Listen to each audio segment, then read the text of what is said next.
வணக்கம்ங்க. ஊர்லேருந்து வர்றப்போ தொய்யக்கீரையும், சுக்குட்டி காயும் கொண்டு வந்திருந்தேன். இது சுக்குட்டி கீரை சொல்லுவாங்க, இல்ல மணத்தக்காளி கீரைன்னு சொல்லுவாங்கல்ல.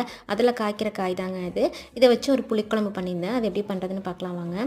கொஞ்சமா நல்லெண்ணெய் விட்டு அந்த சுக்குட்டி காயை லைட்டாக வதக்கி எடுத்துக்கோங்க. 2 நிமிஷத்துக்கு மேலே வதக்கிற வேண்டாம். அது வெடிச்சு போயிரும். அதுக்கப்புறம் அதிலேயே கொஞ்சம் எக்ஸ்ட்ரா நல்லெண்ணெய் ஆட் பண்ணி 10 பல்லு சின்ன வெங்காயம், 2 பல்லு பூண்டு, ஒரு தக்காளி, 2 ஸ்பூன் மல்லித்தூள், 1 ஸ்பூன் சாம்பார் தூள், ஒரு 2 பத்த தேங்காய் எல்லாத்தையும் வதக்கி எடுத்து ஆற வச்சு நல்லா அரைச்சிக்கோங்க. அதுக்கப்புறம் மறுபடியும் அதே பேனில் கொஞ்சமாக நல்லெண்ணெய் விட்டு சின்ன வெங்காயம், வரமிளகாய், பூண்டு, கருவேப்பிலை எல்லாத்தையும் வந்துட்டு தாளித்து விட்டுக்கோங்க. அதுக்கப்புறம் அரைச்சி வச்சு அந்த பேஸ்ட்டையும் ஆட் பண்ணிவிட்டு புளித்தண்ணி 1 கப்பு ஆட் பண்ணிக்கிறேன். உப்பு ஆட் பண்ணி நல்லா கொதி வந்ததுக்கப்புறம் அந்த வதக்கி வச்ச சுக்குட்டி காயும் ஆட் பண்ணிக்கோங்க.